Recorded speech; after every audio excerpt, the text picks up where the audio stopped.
So we've been kind of talking about these 2D um, textures that we can use on the face. And I got it running and I just wanted to show how to do it and get a quick video going. So a couple of you met with me and we talked about the eyes, I believe. And then I was saying how the face was a little bit hard and there was a method for it. And I guess wasn't that too hard. So there are some limitations. Right now you can see that I'm trying to put white in the back of the eye here, and that causes a problem with the method. So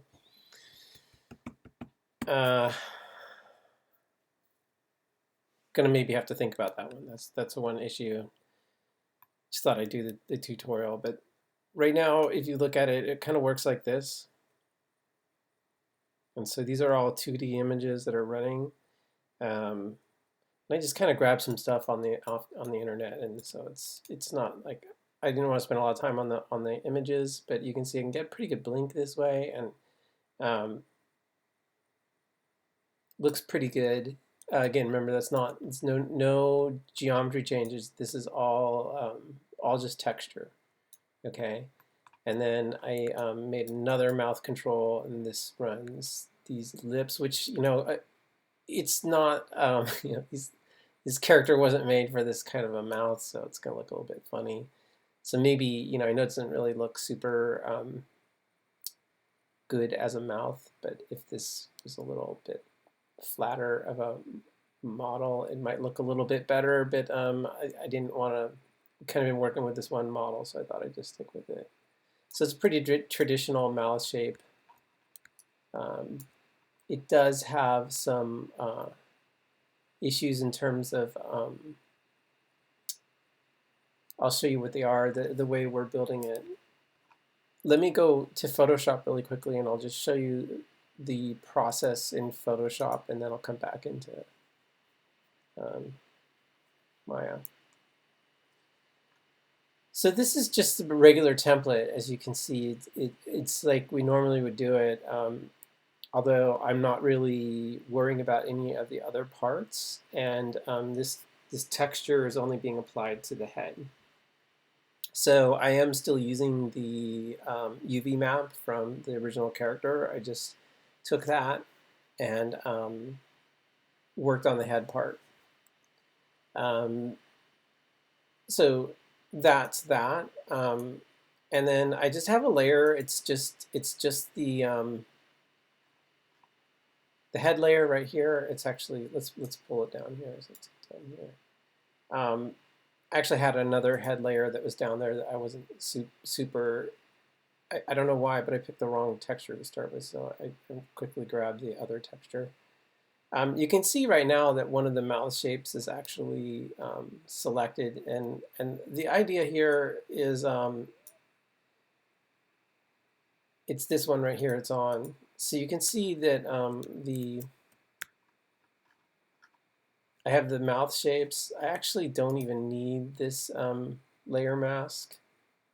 In fact, I don't need any of these layer masks. It turns out that that was actually kind of problematic. I was trying to get rid of the white issue. I ended up actually outputting these all as non-transparent PNGs, so all their backgrounds are white. But here's the shape. So you can see here's O, U, E, Ch, and M. So what you're going to find is that any of these white teeth are a problem because they're white. Anything that's white is a problem. So that little chip right there. And obviously I'm putting this onto a really weird shape. So all the white parts are going to come out transparent. And then these are the eyes. So let me zoom out a little bit so you can see. So separate layers for each one of these things, right? So, ooh, right? And I have this layer on, but I literally saved each one of these separately, just like this. Just an image like that, an image like that. Okay, that's the mouth, and then there's the eyes. And again, the white the white here is a problem, and even a little bit on the cyan, right? So currently, I don't have a good method to deal with that. I'm not sure what to do yet. We'll maybe think about that. Um, so again, same idea, 3/4, half, quarter, and closed, and each one of these is saved out separately. So I have 1, 2, 3, 4, 5 eye shapes. So that's 5 separate images. And then 1, 2, 3, 4, 5 mouth shapes. Again, each one saved separately. And then I have a head layer that is also saved separately.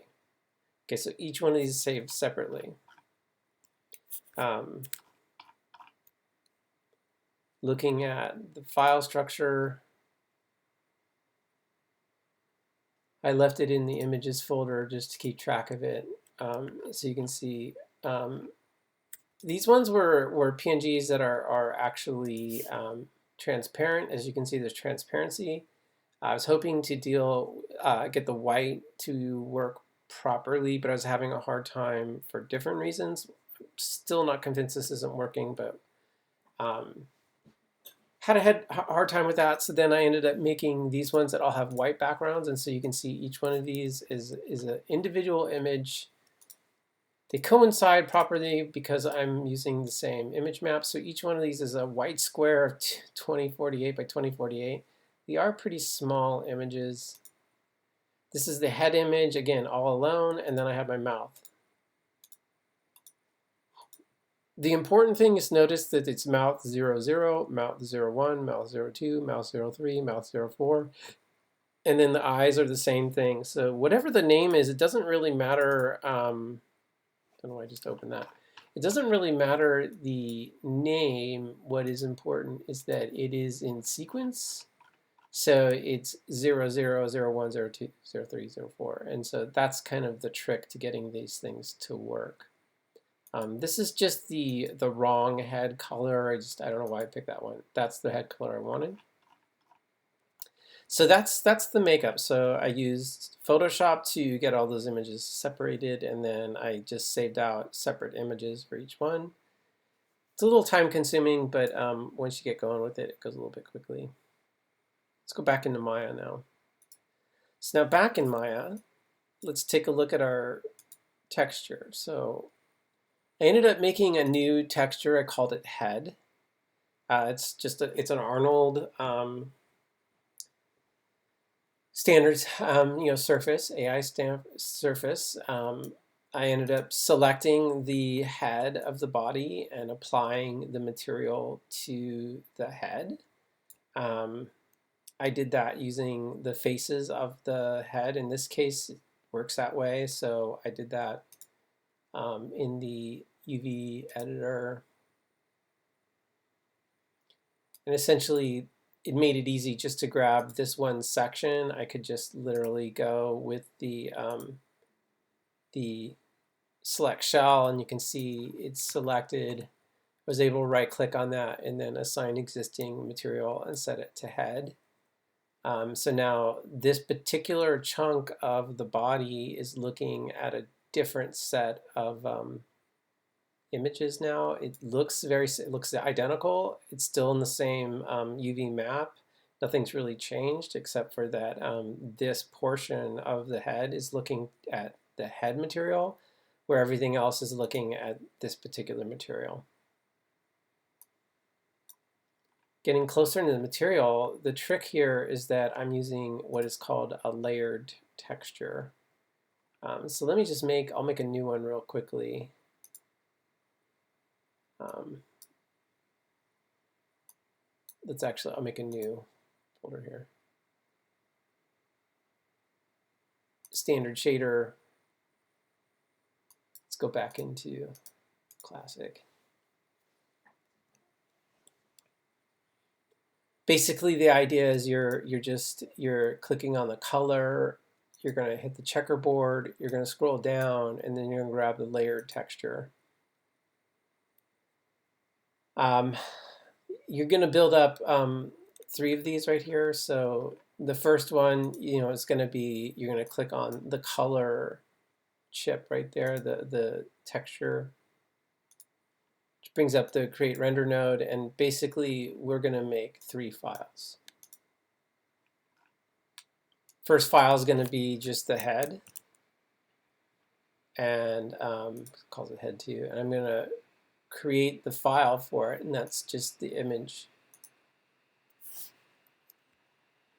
Let me zoomed in a lot of different ways here. Okay, so now you've got a layered texture, and then you've got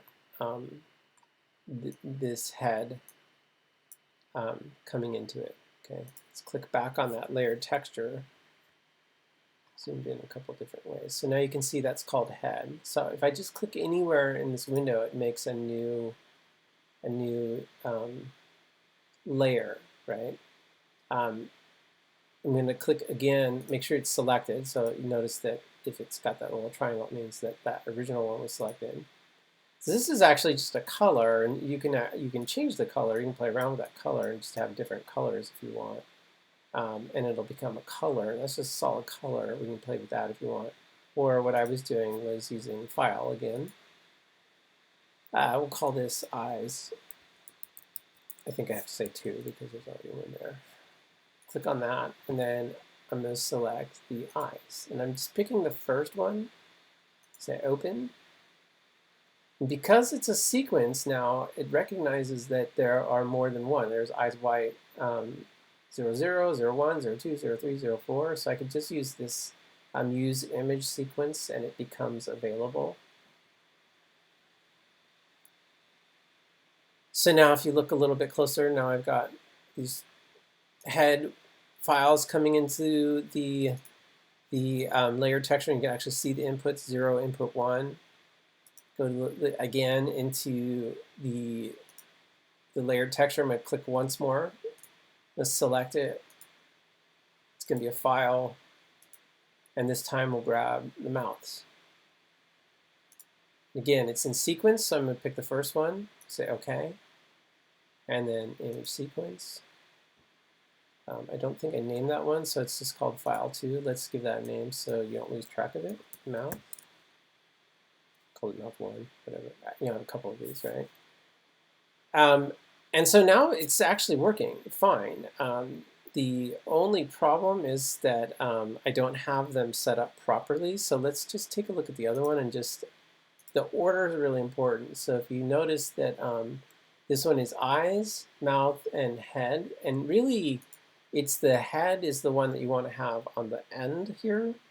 And then you really need to pay attention to the blend mode. So the head currently is set to over. Okay, this is a weird blend mode. I've never seen over, and also they don't have a lot of the options. Like, I'd really like to have the opposite of multiply, which would be, blanking on it right now. That could work well for us. We should look into a black background instead of white background. Maybe lighten might work instead of the multiply. We'll see. So that's kind of the setup. Let me go back to the other one and just set it up properly. So this is layered texture. Sorry, let's go in there. It's the one we were just making, and so you can see my head is actually in the wrong order. It's in the wrong order. So I'm going to take my head. I'm going to take middle mouse, drag head over to the beginning. So now I have head is first. It's better to look at it this way. I guess it's whatever. Doesn't really matter. I guess head is this one, so you know that one's going to be set to over. And then we have the mouth and the eyes. And these ones are the same, so they don't really matter the order. I just want to make sure the head is over and it's on top of everything. These both want to be multiply. And that's the problem right there, because if you think of multiply, anything that's white will disappear. Anything that's light will go slightly transparent. Anything that's dark will be opaque, right? We use that a lot when we're doing our templates for the textures, right? We take advantage of that. We can go the opposite, where everything that's black is disappearing and everything white shows up, everything light shows up. It's not ideal. I don't know why the transparency is not working. I wish that it would. We'll look more into that. It'd be ideal if the transparency would just work and then we don't have any problem. So that's the setup. So that's how I set up the first one, um, identically, right? So then the last thing was just going through and setting up the control for it, right? So I can still select this. I still set in shell. So let me send this over to, instead of head.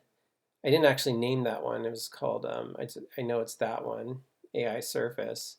And basically,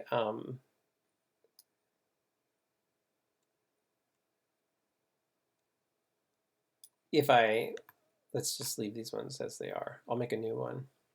I'll just set up one of them.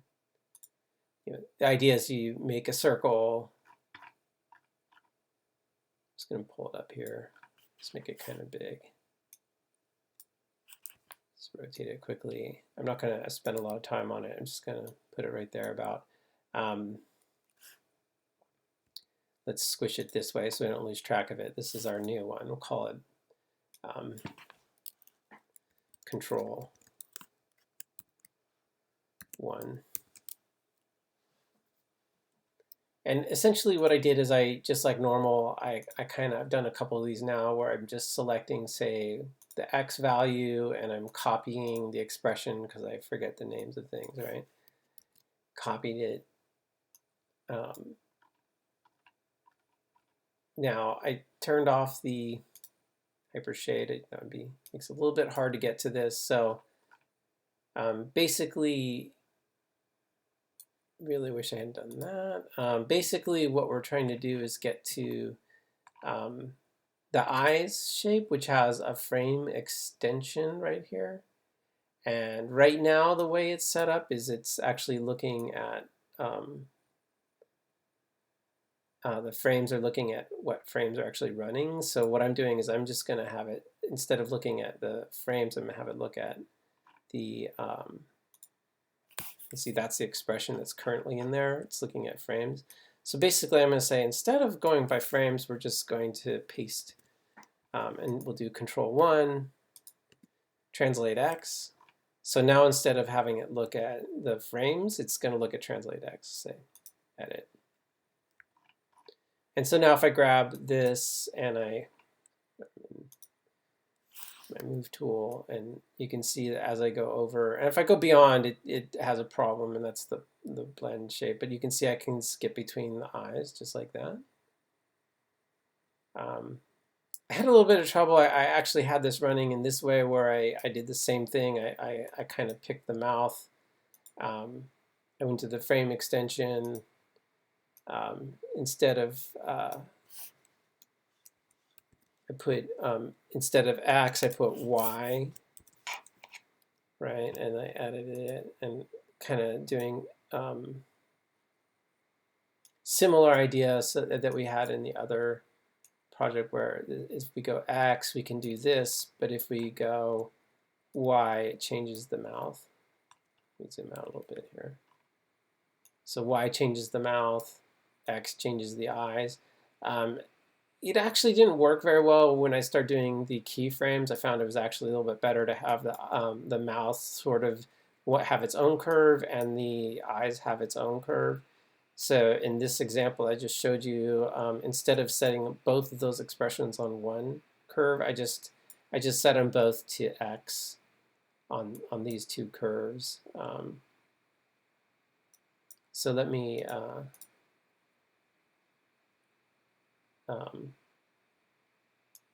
just going to go ahead and delete that and get rid of it. Well, it's like delete it. The only thing that I did that maybe you might want to consider again is just, we don't like it when we go over and then we go into that black. So a good thing to be able to do is go into Attribute Editor and set some limits on that. So, we don't want to ever go beyond 0. The X is going to be 0. And then there are 0 counts as one, so 4 is going to be my maximum, and 4 will be my maximum on this particular control curve. So you can say it can't go into that point, it just only goes to where they stop. And same this way. Like I said, I didn't really like having them both together. So what I did is really know how to grab this in any better way, but that shell. Applied this back over to the original head that I had, this head surface. Let's go back. Kind of clicking around a lot. So I don't actually have to work with this anymore. This one's no longer connected. I basically just disconnected that one. I like this one a little bit better. Like I said, I like having this one driving the eyes, which is nice. And just notice it won't actually go up and down. It only goes side to side. That's all it does. And then same for the mouth here. It just only goes X. And that's all with the limit information. So the mouth control, you can see basically only the X is going to move. Same with the eye. Same idea. Basically, it's only going to go with the X value. And so they're identical shapes, essentially. So instead of driving both those mouth and the eyes on the same curve, it's just separate curves. So I think I'm going to end it there. Not a lot of you are actually doing this process, but and there are some limitations, especially how to deal with this color. And I'll look into more about that, but I thought we're this close, I'm going to throw it out to you. I think for most of you, this will work pretty well. So I'm going to stop there.